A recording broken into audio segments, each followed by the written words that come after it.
She had been preparing to leave for months while he continued to believe that everything was fine. How can a relationship end without shouting or big fights? Why does one feel the end as a collapse while the other seems at peace? And what happens when you discover that the breakup started long before anyone said goodbye? Stay until the end, because understanding this pattern completely changes the way we see modern relationships. For him, the breakup came as a sudden shock. One day there were messages, routines, normal plans. The next, everything ended.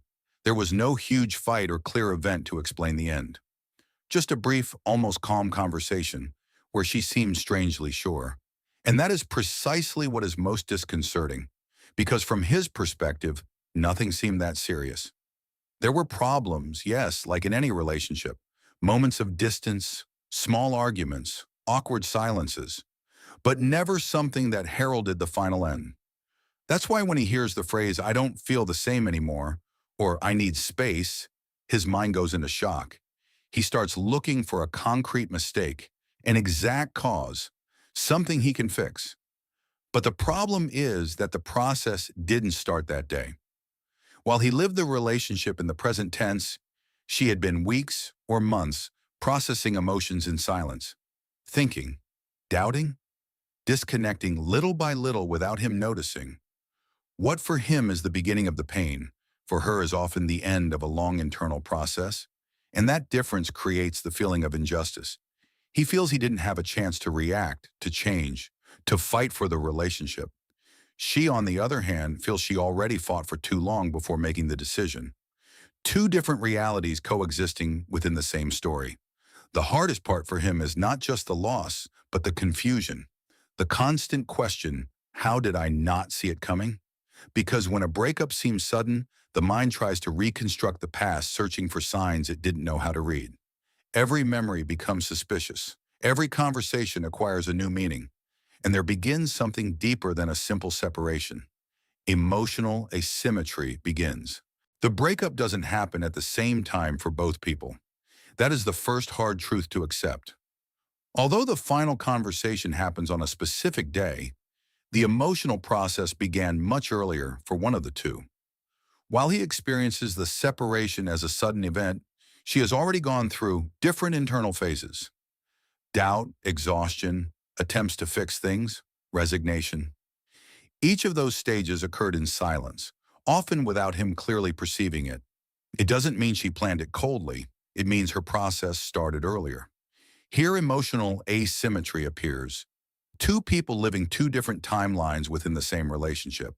One is still trying to understand what is happening. The other already made an emotional decision weeks ago. That's why the reactions seem so unequal. He wants to talk, fix, explain, negotiate. He seeks to regain control because he is still in the initial phase of grief. She, on the other hand, can appear calm or distant because she already cried, thought, and convinced herself internally before saying it out loud. From the outside, this can seem like a lack of empathy, but many times it simply reflects different emotional moments. This difference creates a painful sense of imbalance. He feels urgency. She feels closure. He thinks about possibilities. She thinks about consequences already accepted. And the more he tries to reverse the situation immediately, the more the distance grows. Not because it doesn't matter, but because emotions are no longer synchronized. Emotional asymmetry is cruel precisely because no one sees it coming. While one believes the relationship remains stable, the other is silently evaluating whether they can continue. When the verbal breakup finally arrives, in reality, it only verbalizes something that had already been growing for a while. And that brings us to the most difficult point to understand, because many relationships don't end the day goodbye is said. They end much earlier, in silence. Most breakups don't start with an explosive argument. They start in silence. In small moments that seem insignificant when they occur, conversations that no longer go deep, shorter responses, less curiosity about the other's day, and energy that slowly fades out. None of that seems serious at the time. That's why it goes unnoticed. She starts to feel that something is missing. She tries to communicate it in different ways, sometimes direct, sometimes indirect. But when she doesn't perceive real changes, she begins to store the exhaustion inside. She stops insisting. She stops explaining so much. and that silence is often confused with tranquility. However, that silence is already emotional distance. While he might interpret that everything is calmer, in reality, the connection is weakening. She begins to imagine her life without the relationship, to think what it would be like to be alone, to measure the emotional weight of staying or leaving. It's not an instantaneous decision, it's an accumulation. Each small, unresolved disappointment becomes one more layer. Each conversation that ends the same way reinforces the idea that things won't change. And when it reaches that point, the internal process begins to orient toward the exit. The difficult part is that many times she continues to act normally. She smiles, shares moments, maintains the routine. Not because everything is fine, but because she is still trying to understand what she feels. And then, when she finally makes the decision to break up, he perceives the change as abrupt. But the breakup had already occurred emotionally some time ago. This lag creates a brutal sense of injustice for the one who is just starting to feel the loss, because they feel they didn't have a real opportunity to react. And here another key element appears. The moment when the breakup becomes visible no longer coincides with the moment when both were emotionally in the same place. One is still arriving, the other is already leaving. When the moment of the breakup arrives, many times he goes into an emotional panic while she seems surprisingly calm. That difference doesn't mean it doesn't hurt her. It means she already went through a good part of the pain before pronouncing the final words. While he hears the end for the first time, she had already repeated it mentally many times. That temporal lag is one of the most difficult aspects to accept. He feels that everything has just begun. She feels she has been living that reality internally for months. That's why the reaction seems so different. He wants immediate answers. He wants to understand what went wrong, where the problem started, how to fix it. She, on the other hand, can respond with short phrases or a calmness that seems cold to him. Not because there is no emotion, but because she already went through the phase of analysis and exhaustion. The human brain needs temporal coherence. When two people react from different emotional moments, confusion appears. He interprets her calmness as indifference. She perceives his insistence as being too late. And that difference increases the distance. Furthermore, during that previous process, she has usually talked to herself, with friends, or with close people. She has already built an internal narrative that allows her to sustain the decision. Meanwhile, he starts that process right after the breakup. That's why everything seems more intense to him. Emotional time does not advance the same for both, and when they finally cross paths in the final conversation, they are actually at completely different points on the journey. Understanding this doesn't eliminate the pain, but it helps explain it. Because the feeling that everything happened too fast is born precisely from not having lived the same process at the same time. And from that moment on, something even more complicated happens. Not only is the relationship lost, control over the story told about it is also lost. After a breakup, not only does the relationship between two people change, the story that circulates around it also changes. And often, the one who receives the breakup feels they lose control over how what happened is interpreted. She has already had time to order her emotions, to explain her decision to her inner circle, and to build a coherent narrative of why it all ended. When the breakup becomes public, that version is usually more established. He, on the other hand, is still trying to understand what happened. This creates a deep sense of disadvantage. Not only is he dealing with the pain, but also with external perception. Mutual friends, social networks, indirect conversations. Everything seems to move faster than he can process. The problem is not necessarily that someone is lying. It's that one person already had time to interpret the story and the other didn't. While he tries to reconstruct the past searching for answers, the narrative is already circulating. And that can generate frustration because he feels he has no space to explain his experience or that his version arrives too late. Additionally, there is a silent social pressure.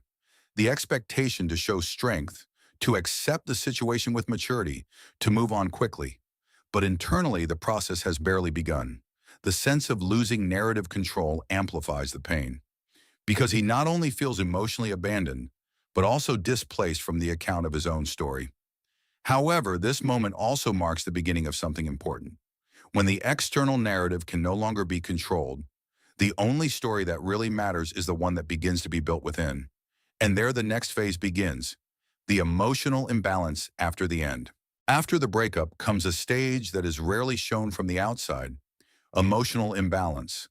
Everything seems to continue normally for the world, but internally everything feels messy. He begins to experience the void just as she starts to regain stability.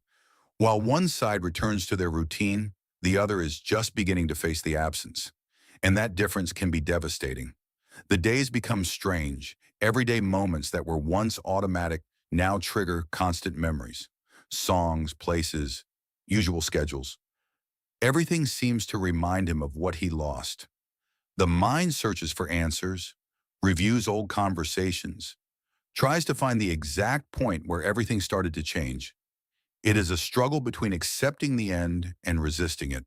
Sometimes impulses to write appear, to ask for another conversation, to try to recover what is gone, not necessarily because the relationship was perfect, but because the brain seeks to return to something familiar when it feels uncertainty. Meanwhile, observing that the other person seems to move on can increase the sense of injustice. But in reality, it's not about who gets over it faster, but who started the emotional process earlier. The imbalance is not a sign of weakness. It is simply the natural consequence of a temporal lag. With time, that chaos starts to sort itself out. Emotions stop being so intense.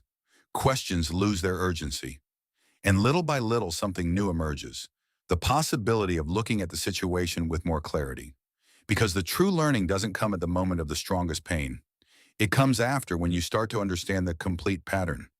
And there the last piece appears, understanding not only what happened, but how this emotional game really works. When the emotional noise starts to drop, something appears that was previously impossible to see, the complete pattern.